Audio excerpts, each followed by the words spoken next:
ओम शांति।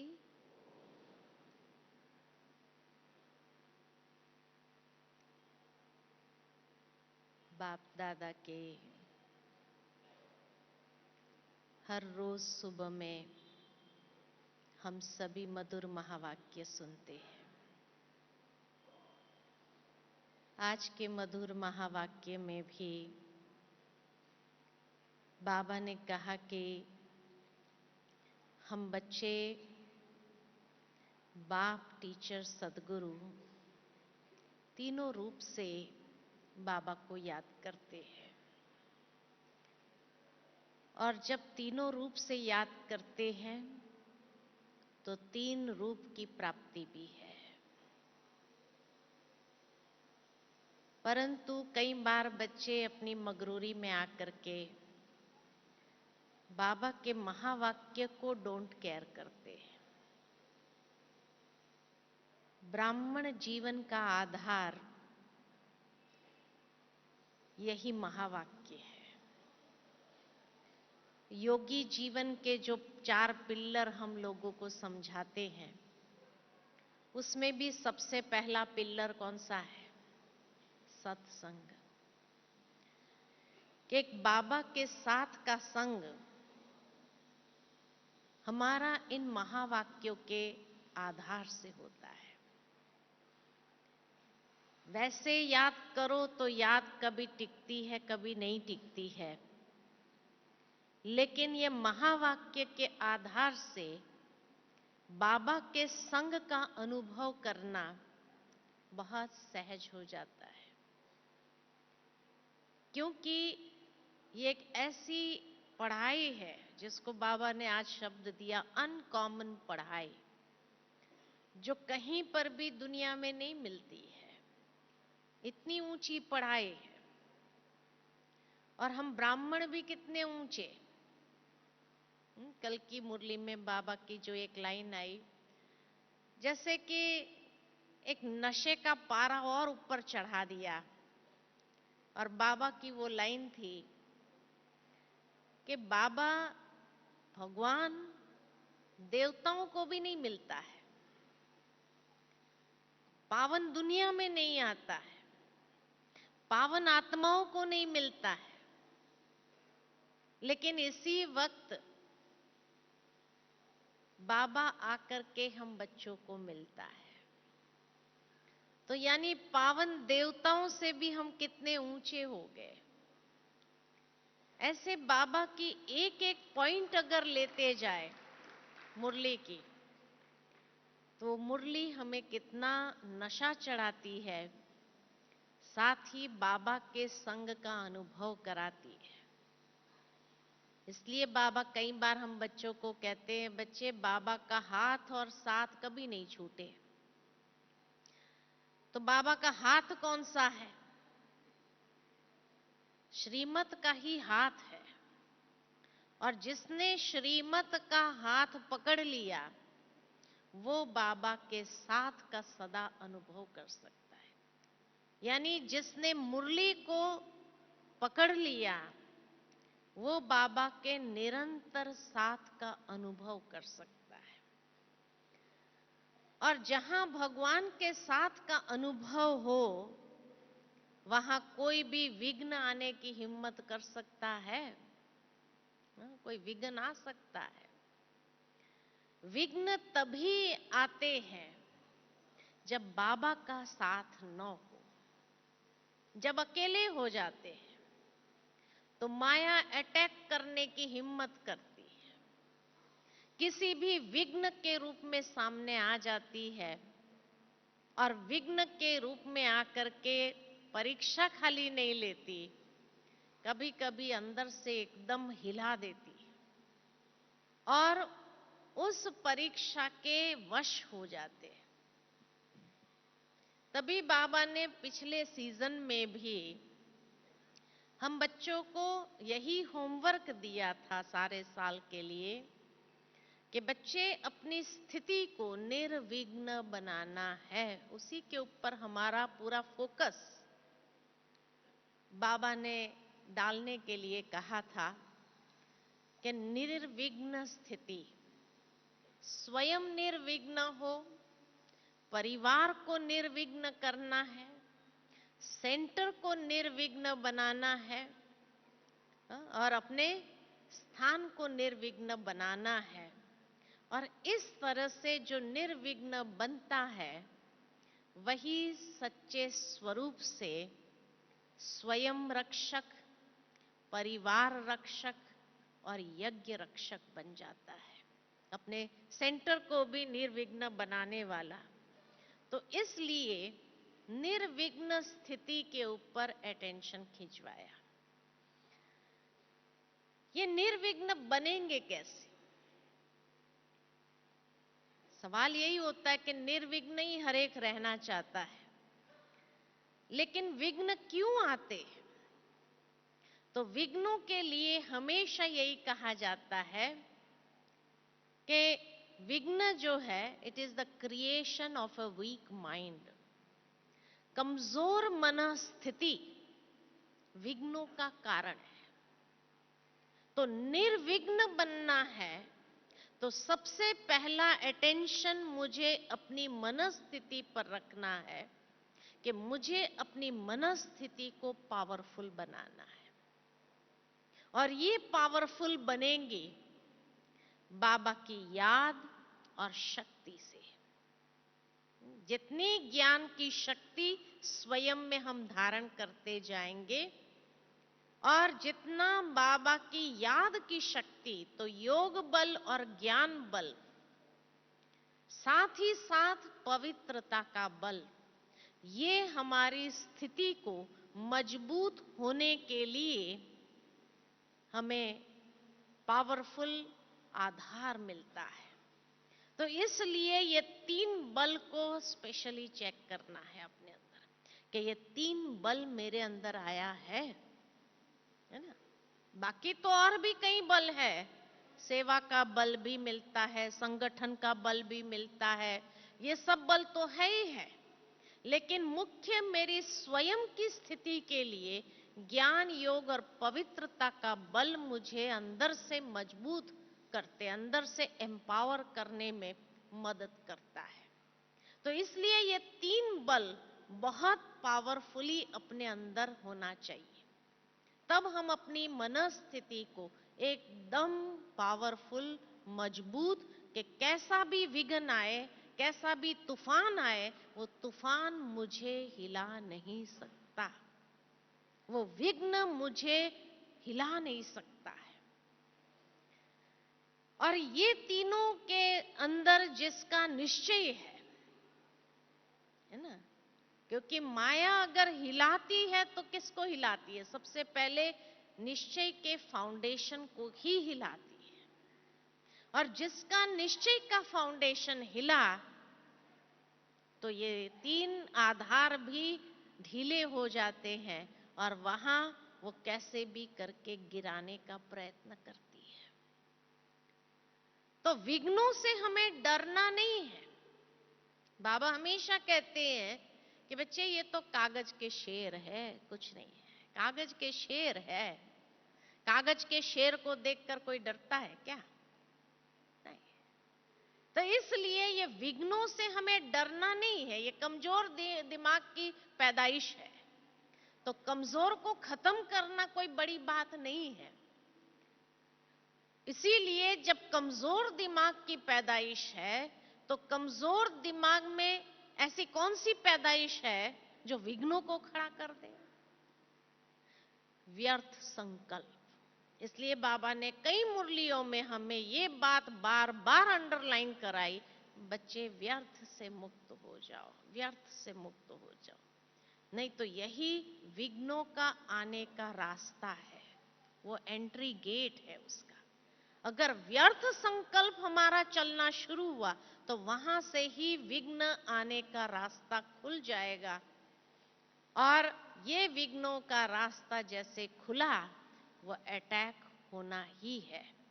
इसलिए व्यर्थ से अपने आप को मुक्त करो, पहले की मुरलियों में। लेकिन आजकल बाबा की मुरलियों में क्या चलता है? बाबा हमें एक बात विशेष पक्की करा रहे हैं कौन सी? कौन सा गीत पक्का करा रहा है बाबा? कौन सा गीत पक्का करा रहा है? हाँ, भूल गए क्या? वाह बाबा वाह। और बाबा भी कहता है वाह बच्चे वाह। कई बार कई लोग हमें कहते हैं कि बाबा की मुरलियों में ये बात बाबा बार बार क्यों कहता है, क्यों रिपीट कर रहा है? पहली मुरली के अंदर बाबा ने जब निर्वैर भाई ने जब बाबा से पूछा कि बाबा कुछ और बात के ऊपर अटेंशन खींचने के लिए आप बताओ, तो बाबा ने क्या कहा था? सब कुछ बता दिया है, सब कुछ बता दिया है, अब कुछ भी बाबा को बताने का है ही नहीं। सारा खजाना हमारे सामने बाबा ने खोल के रख दिया। अब कौन सी रहस्य वाली बात बाकी हो जो बाबा सुनाए? लेकिन अब बाबा ये जो गीत हमें पक्का करा रहे हैं ना, ये मास्टर की दे रहे हैं ताकि स्मृति रहे। ये मास्टर की है, निर्विघ्न बनने की मास्टर की है ये। कैसे कैसे ये मास्टर की का काम करता है? तो जैसे लौकिक के अंदर भी जब पढ़ाई पूरी होती है और एग्जामिनेशन हॉल में जाने से पहले बच्चे माता पिता का आशीर्वाद लेते हैं या अपने गुरु का या अपने टीचर का आशीर्वाद लेने जाते हैं, तो वो क्या कहेंगे? कौन सा आशीर्वाद देते हैं? हर एक कौन सा आशीर्वाद देते हैं? पढ़ाई पूरी कर दिया, सब कुछ पढ़ा दिया टीचर ने, उसके बाद जब एग्जामिनेशन हॉल में जाने से पहले जो थोड़ा समय क्या मिलता है, रिवीजन का अगर मिलता है, थोड़ा समय खुद को जैसे तैयार करने का मिलता है, और उस समय जब माता पिता का या टीचर का या गुरु का आशीर्वाद लेने जाओ, आप क्या आशीर्वाद देते हैं? क्या कहते हैं? यही कहते हैं सफलता मूरत भव। यही कहेंगे ना भाई, सफल बनो, आप आगे बढ़ो, यही कहेंगे? या ये कहेंगे कि माता पिता टीचर का नाम रोशन करो? यही कहेंगे ना बच्चों को? आप लोग ने भी आशीर्वाद दिया होगा, तो यही कहते हैं ना, माता पिता और अपने टीचर का नाम वाला करना। तो अब ये जो बाबा कह रहा है कि वाह बच्चे वाह, तो ये वाह वाह का मतलब क्या है? ये मास्टर की है कि इसका मतलब अब एग्जामिनेशन हॉल में जाने का समय आ गया है। और एग्जामिनेशन हॉल में जाने के लिए बाबा ने ये बात हमें पक्की कराई है पहले मुरलियों में कि बच्चे पेपर चारों ओर से आना है, चारों ओर से आना है। और चारों ओर से आना है तो वाह वाह, वाह बच्चे वाह, या बच्चे कहेंगे वाह बाबा वाह। तो ये वाह वाह मतलब क्या? कि वाह वाह का पहला अर्थ है अकल्याण में कल्याण को देखना। यानी जो भी दृश्य आए तुम्हारे सामने, अब एग्जामिनेशन हॉल में जा रहे हो, कोई भी क्वेश्चन आए, कोई भी दृश्य हमारे सामने क्वेश्चन पेपर के रूप में आए, तो उसको वाह वाह के रूप में देखना। ये मास्टर की दिया कि अकल्याण वाला सीन क्यों न हो, लेकिन उसमें भी कल्याण को देखना, तो पास हो जाओगे। दूसरा, कितनी भी बुराई वाली सीन क्यों न हो, लेकिन उस बुराई में भी अच्छाई को देखने का प्रयास करना, तो पास हो जाओगे। कोई भी व्यक्ति तुम्हारे सामने अपने संस्कारों का पेपर लेकर के आए, तो बच्चे वाह वाह, यानी उस आत्मा के प्रति भी सदा शुभ भावना, शुभ कामना का ही संकल्प प्रवाहित होने देना, तो पास हो जाओगे। वो संस्कारों में टक्कर नहीं होंगी और वो व्यक्ति का दिल जीतने के लिए निमित्त बन जाओगे। तो इसलिए शुभ भावना, शुभ कामना को नित्य प्रवाहित करना। कोई आत्मा बुरे संस्कारों वाली अगर आपके सामने आ जाए तो बच्चे वाह वाह, यानी उस आत्मा को ऐसी सकाश देना, ऐसी पावर देना, सर्च लाइट देना, ऐसी मनसा सेवा करना कि वो परिवर्तन हो जाए, ये वाह वाह है।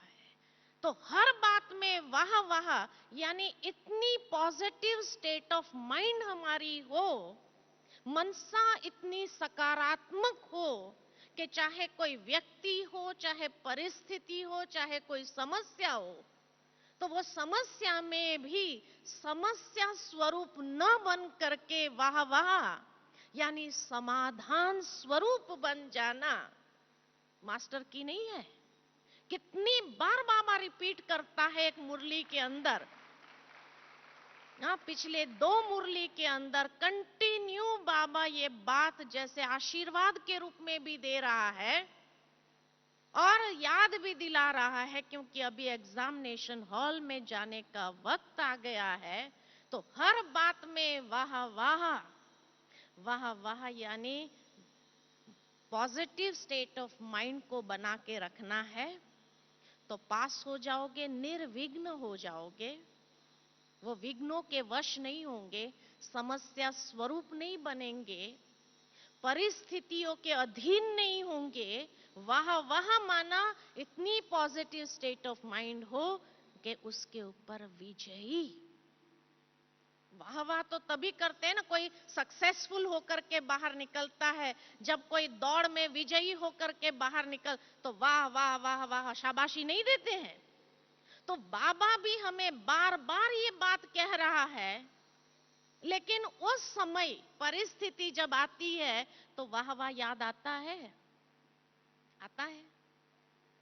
इतनी बार बाबा पक्का करा रहा है, लेकिन पक्का कराने के बाद भी जब पक्का नहीं हुआ, दूसरी मुरली में फिर बाबा उसी बात के तरफ हमारा ध्यान खींचवाता। कितना रहमदिल बाबा है, मास्टर की बार बार पकड़ाने का प्रयत्न करते, लेकिन बार बार हम बच्चे मास्टर की को क्या करते, फेंक देते, भूल जाते, घर में ही भूल गए, अलमारी में भूल गए।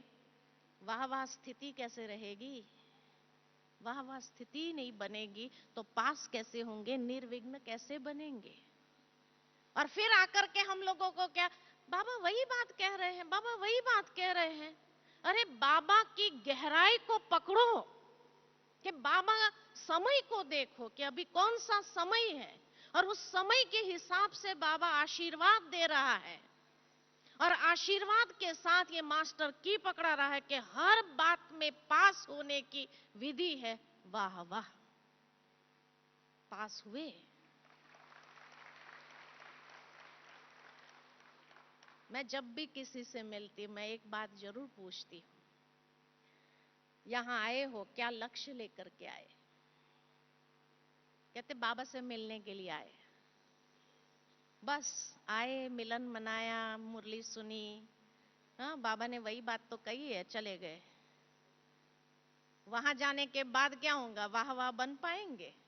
जब लक्ष्य ही नहीं है तो वाह वाह कैसे बनेंगे?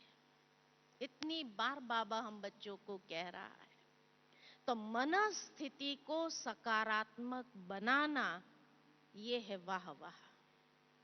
दूसरा वाह वाह माना दृष्टिकोण को बदलो। हर बात को देखने का जो नजरिया है, दृष्टिकोण है, उस दृष्टिकोण को बदलो तो पॉजिटिव स्टेट ऑफ माइंड होंगी, तो पॉजिटिव दृष्टिकोण होगा। ये है दृष्टि की वाह वाह। बाबा क्या देखता है, पिछली बार भी जब बाबा ने कहा कि बाबा दीपराज हर दीपक का चेहरा ऐसा चमकता हुआ देख रहा है, दीपराज हर बच्चे के चेहरे में दीपक की तरह उसको चमकते हुए देख रहा है, यानी कितना ये तेजस्वी बच्चा है। तो बाबा हमारी कमजोरी को नहीं देखता है, हमारे अंदर की जो तेजस्विता है उसको बाबा देख रहा है, और उसको देखकर कहता है बाबा कि अगर ये स्थिति जो यहां है यहाँ बाबा के घर में जब आते हैं तो हमारी मनस्थिति कैसी होती है? पॉजिटिव होती है। यहाँ किसी का भी व्यर्थ चलता है, किसी का भी नेगेटिव चलता है। तो यहाँ जो स्थिति है जिस कारण से आपका चेहरा चमक रहा है, उस स्वरूप को बाबा देख कर कहते हैं, वाह मेरे एक एक दीपक बच्चे वाह। कितना बाबा कहता है। यानी ये दृष्टिकोण बनाओ, पॉजिटिव दृष्टिकोण जो यहाँ है, वो दृष्टिकोण को अपना करके चलना।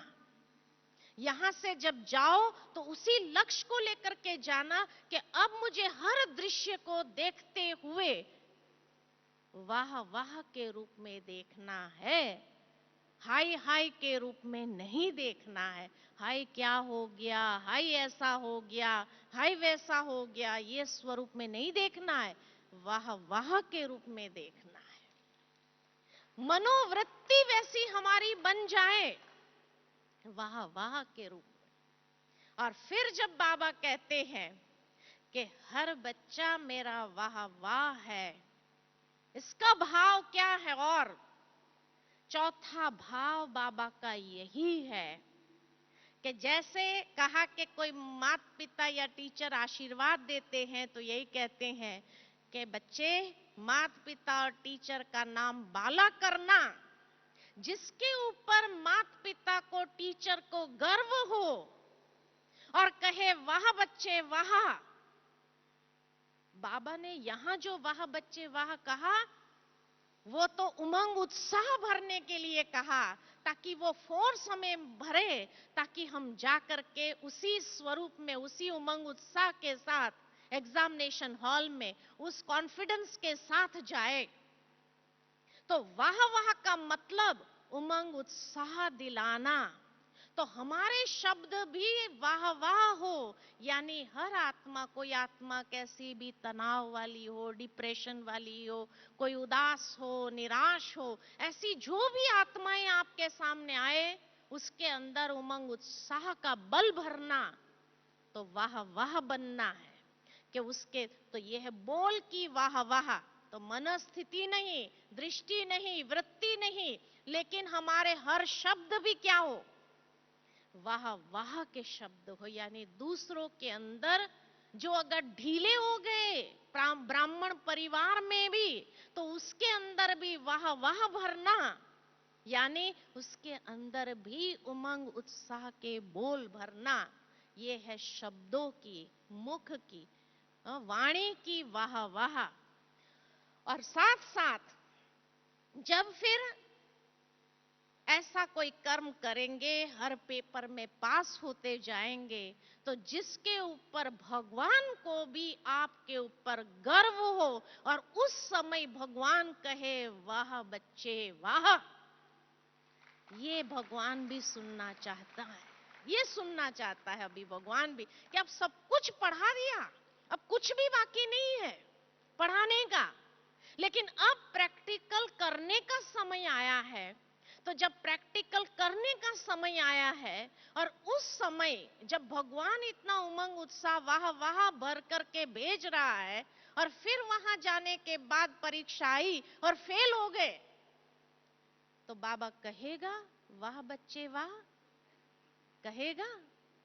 कह पाएगा बाबा भी?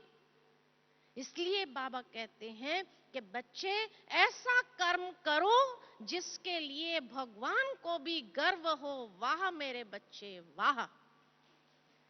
उसके लिए बाबा हाथ उठवाता है, उसके लिए बाबा हाथ उठवाता है, वाह बच्चे वाह हो ना? वाह बच्चे वाह हो ना? कि नहीं हो? है ना? तो अभी बाबा के सामने उठाने के समय बहुत सोच समझ के उठाना कि मुझे जाकर के ऐसा कर्म करना है जिसके लिए भगवान भी मुझ पर गर्व महसूस करे और गर्व का अनुभव करे और दुनिया को दिखाए कि देखो ये मेरे बच्चे हैं।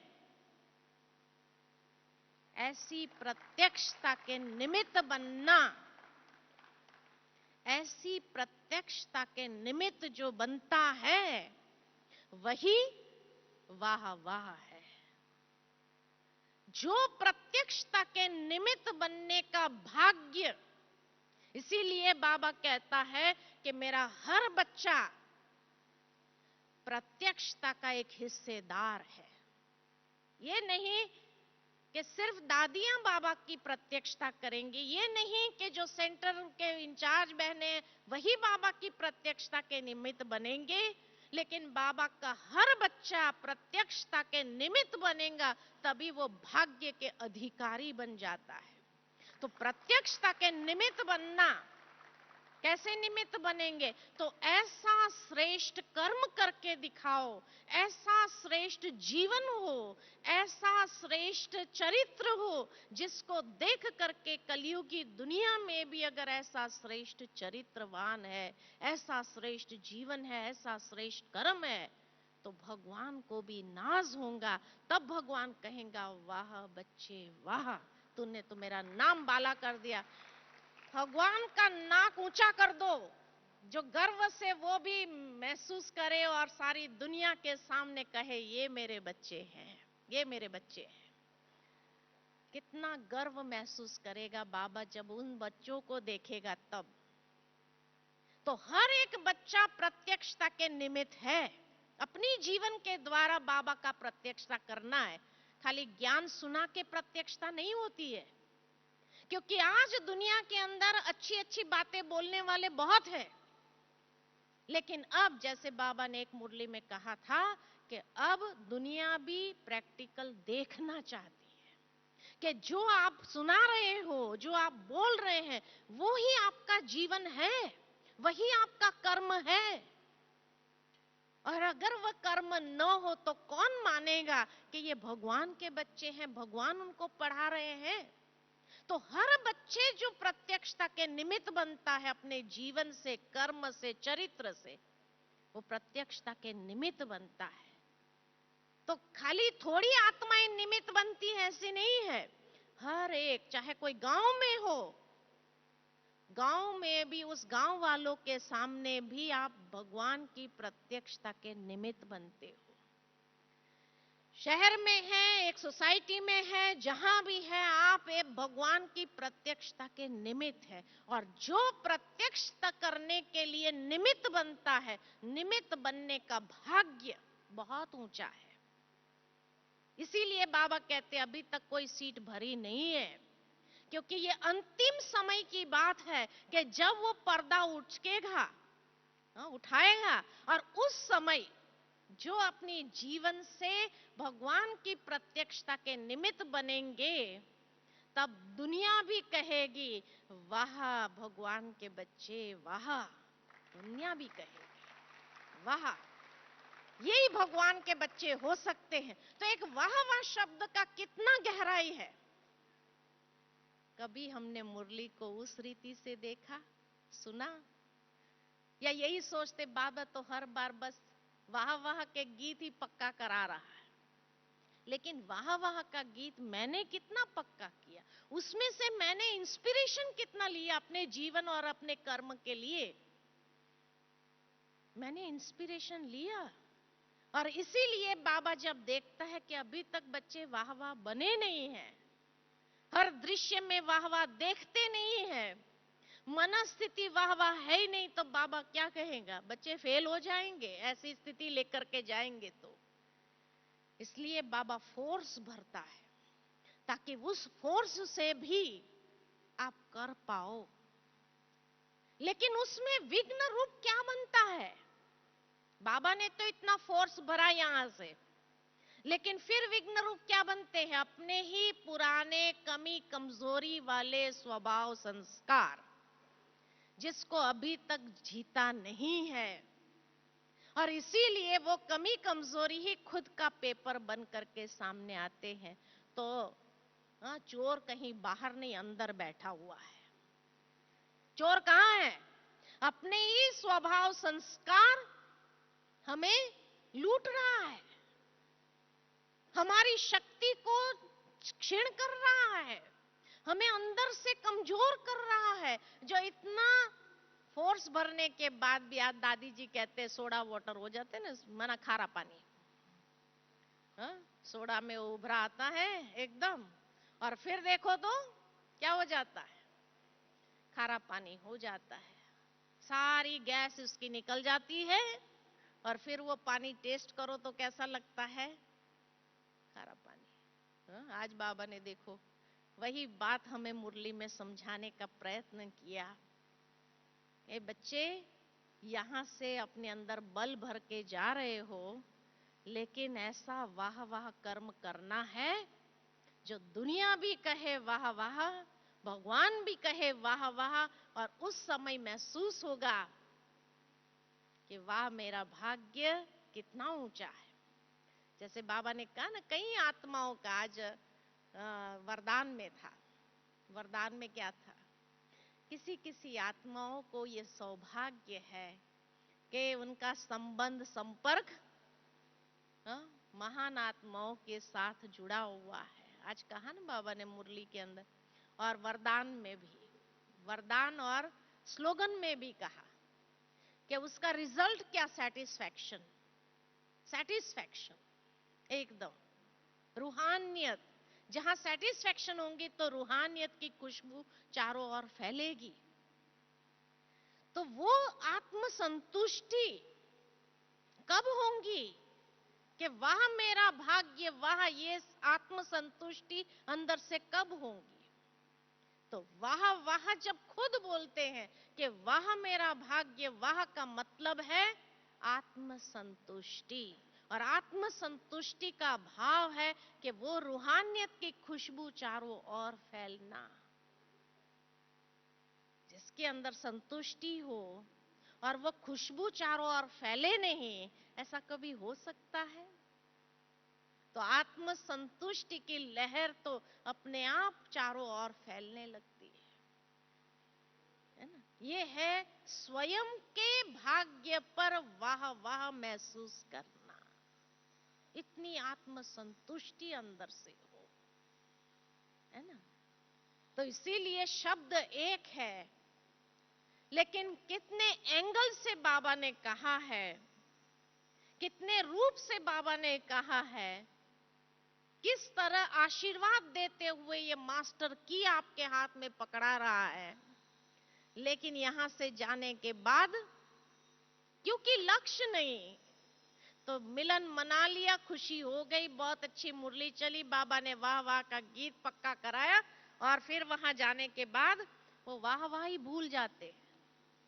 वो चाबी रास्ते में कहीं गिर गई, इसलिए वो स्थिति क्या हो गई, सोडा वाटर हो गई, खारा पानी बन गया, जिसका न टेस्ट है न उसका आनंद है, न वो दूसरों के अंदर भी उमंग उत्साह भर सकता है। और वो ऐसा लटका हुआ चेहरा होगा निराशा उदासी का, जिसको देख करके लोग भी कहेंगे क्या, ये वाह वाह भगवान के बच्चे, ये वाह वाह भगवान के बच्चे। थोड़ा दिन तो बड़ा गीत गाया, वाह वाह वाह वाह, और फिर क्या हो गया? वो भी हंसी उड़ाएंगे कि नहीं उड़ाएंगे? कि दूसरों की परिस्थिति के लिए तो कह रहा था वाह वाह समझो, कल्याण में कल्याण को देखो, बुराई में अच्छाई को देखो, और जब खुद के सामने परिस्थिति आई तो इतना व्यर्थ सोचने लगा, इतना व्यर्थ संकल्प चलाने लगा। तो जब व्यर्थ संकल्प चलते हैं तो क्या हम वाह वाह बच्चे हैं? भगवान के वाह वाह बच्चे हैं? और उस समय भगवान कहता होगा हमें वाह बच्चे वाह, कहता होगा हमें? महसूस होता है? नहीं होता है ना। इसीलिए हमेशा ये स्थिति हमारी बनी रहे, चाहे कैसी भी बातें आए, पहाड़ जैसी बातें। अभी तो बाबा कहते पहाड़ टूटने वाले, चारों ओर से पेपर आने वाले। कितनी बार कहा हुआ है हमें कि चारों ओर से पेपर आएगा, पहाड़ जैसी बातें आएगी। अगर वाह वाह होंगे माना लाइटनेस, वाह वाह का मतलब है लाइटनेस, हल्के रहो। जब व्यक्ति खुशी में होता है, हल्का होता है, तो उसके अंदर से गीत गाता है, हल्केपन में आकर के गुनगुनाता है, गीत गाता है। तो हमें भी बाबा ने ये जो गीत सिखाया है, यानी हमेशा ये गीत गाते हुए लाइटनेस के अंदर रहो, हल्के रहो। कोई बोझ लेकर के वाह वाह का गीत नहीं गा सकता है। हाँ, टेंशन में आकर के वाह वाह का गीत नहीं गा सकता है। तो वाह वाह माना टेंशन से मुक्त रहो, व्यर्थ से मुक्त रहो, हल्के रहो और सदा उड़ते रहो। ये है वाह वाह। हाँ, है ना? अगर हम टेंशन में आ गए तो वाह वाह है? वाह वाह है? नहीं है। तो बाबा का एक ही शब्द, इसलिए कहा कि ये मास्टर की मिल रही है। ये मास्टर की को कभी गायब नहीं करना, क्योंकि ये हमें बहुत सी बातों के लिए प्रेरित करेगा और ऐसा इंस्पिरेशन देगा कि जो कभी भी हमारा उमंग, उत्साह, पुरुषार्थ में कभी कम न हो। ये बाबा हम बच्चों से अभी चाहते हैं। और जब इस तरीके से हम अपने पुरुषार्थ को अपनाएंगे, खाली ये एक ही पुरुषार्थ को अपना ले, वाह वाह मुझे रोज संकल्प सुबह में कर ले, मुझे आज सारा दिन वाह वाह बनना है। यानी मुझे अपने हर कर्म श्रेष्ठ करने हैं, हर दृश्य को श्रेष्ठ देखना है, मन स्थिति को वाह वाह रखना है, कर्म को ऐसा बनाना है, चरित्र को ऐसा बनाना है, कोई भी कमी कमजोरी मेरे सामने आ न सके। तो कमी कमजोरी उभरती कब है? जब फ्री होते हैं। अगर उमंग उत्साह में रहो तो कमी कमजोरी आपका रास्ता रोकने का प्रयास भी नहीं कर सकती है। तो सदा उमंग उत्साह में रहो। ये है वाह बच्चे वाह, इसका नाम है वाह बच्चे वाह। जैसे दुनिया में भी कोई बच्चे बहुत अच्छा खेल करता है, बहुत अच्छा परफॉर्मेंस करता है, बहुत अच्छा, तो ये शाबाशी के शब्द है। तो बाबा हम बच्चों को भी पहले से शाबाशी देता है ताकि हमारे अंदर वो शक्ति रहे, ताकि उस अनुसार हमारा परफॉर्मेंस हर परिस्थिति के अंदर, हर पेपर के अंदर, हर विघ्न के समय हमारा परफॉर्मेंस आउटस्टैंडिंग हो। आउटस्टैंडिंग, कि कोई भी चीज हमें नीचे न उतार सके, ऐसा हमारा परफॉर्मेंस। कई लोग कहते हैं लेकिन हमारा पार्ट ही ऐसा है ना, हमें भी अगर आपकी तरह अच्छा पार्ट मिलता था तो हम भी आउटस्टैंडिंग हो जाते थे, है ना? परीक्षाएं हर एक के सामने है। ये मत समझना कि कोई स्टेज पर आ जाता तो उसके सामने परीक्षा नहीं आती है। नहीं, परीक्षा हर एक के सामने है ही है। जैसे दुनिया के अंदर भी ड्रामा के अंदर अगर एक व्यक्ति को राजा का पार्ट मिलता है, एक व्यक्ति को भिखारी का पार्ट मिलता है, तो ये नहीं कि वो हीरो है इसलिए उसको राजा का पार्ट मिला। कभी कभी हीरो को भिखारी का पार्ट भी मिलता है ना? लेकिन वो भिखारी के पार्ट में इतना अच्छा परफॉर्मेंस देता है कि उसके ऊपर उसको अवार्ड मिल जाता है, अवार्ड मिलता है। राजा के पात्र पर अवार्ड नहीं मिलता है, लेकिन भिखारी के पात्र पर वो अवार्ड लेकर के चला जाता है। ये है वाह वाह, ये है वाह। तो कोई भी पार्ट आपको मिला हो, लेकिन उस पार्ट के अंदर आपके द्वारा भगवान की प्रत्यक्षता हो, यही तो आपको अवार्ड दिलाने वाला वाह वाह का पार्ट है। तो बाबा जब कहता है वाह वाह, माना बच्चे अवार्ड लेने वाला परफॉर्मेंस होना चाहिए तुम्हारा। ये है वाह वाह का मतलब, अवार्ड लेने वाला परफॉर्मेंस होना चाहिए। अगर अवार्ड लेने वाला परफॉर्मेंस ही न हो तो कोई भी पार्ट आपको मिलेगा, आप फेल है उसमें। अवार्ड लेने वाला परफॉर्मेंस ही नहीं है। इसलिए कहा कि राजा का पात्र या भिखारी का पात्र, पात्र महत्व का नहीं है, लेकिन वो पात्र को कितना बहुखूबी से हमने निभाया, ये महत्वपूर्ण है, जिसके ऊपर उसको अवार्ड मिलता है। ऐसा हमारा रोल होना चाहिए। तो ये मत समझो कि हमको भी अगर ऐसा पाठ मिलता था तब तो हम भी अच्छा परफॉर्मेंस कर लेते थे या आपसे भी अच्छा करके दिखाते थे। नहीं, आपको जो मिला है वही बहुत सुंदर है, शायद वही आपके लिए अवार्ड प्राप्त करने वाला पात्र है। लो ना आप, जो भी पात्र मिले, अगर अच्छा पात्र मिले तो मैं अच्छा बजाऊं। अच्छा पात्र आज की दुनिया में कोई है ही नहीं। बड़ों के सामने बड़ी बड़ी बातें हैं प्रॉब्लम के रूप में, वो आपके सामने डिस्कस नहीं करते। हाँ, ये मत समझो कि दादियों के सामने कोई बातें नहीं आती है। आपके सामने ही बातें आती है, दादियों के सामने भी बातें आती है, आपके सामने भी बातें आती है। दादियों के सामने दादियों की लेवल की बातें आती है, आपके सामने आपके लेवल की बातें आती है। बातें हर एक के सामने आती है। हाँ, दीदी हो, दादा हो, दादी हो, कोई भी हो, है ना, हर एक के सामने पेपर उतने ही है। बाबा ब्रह्मा बाबा हमेशा इसलिए कहते थे कि बच्चे, हर पेपर पहले तो मेरे पास आता है, फिर तुम डब्बों के पास जाता है। पहले तो मैं इंजन हूं, इंजन तो बाबा है ना, तो इंजन को तो सब प्रकार का पेपर पास करना पड़ता है। तो ब्रह्मा बाबा ने तो हमारे से डबल पेपर पास किया। ढाल बन के जो खड़े थे, जो साइड से निकल गए, वही शायद हमारे पास तो आते हैं, लेकिन इंजन के पास तो सारे पेपर आए। डब्बों के पास तो पीछे जो बचे कुचे होंगे वही पेपर आते हैं ना। अगर वो इंजन बन करके सारे पेपरों को झेलते हुए भी वाह वाह बन जाता है, तो हम बच्चे क्यों नहीं बन सकते हैं? बन सकते हैं। बस कदम पर कदम रख करके चलो, यही वाह वाह बनने की विधि है, और यही बाबा वाह वाह बनने की प्रेरणा हमें दे रहा है। तो बनेंगे वाह वाह। हाँ, वाह वाह का मतलब समझा?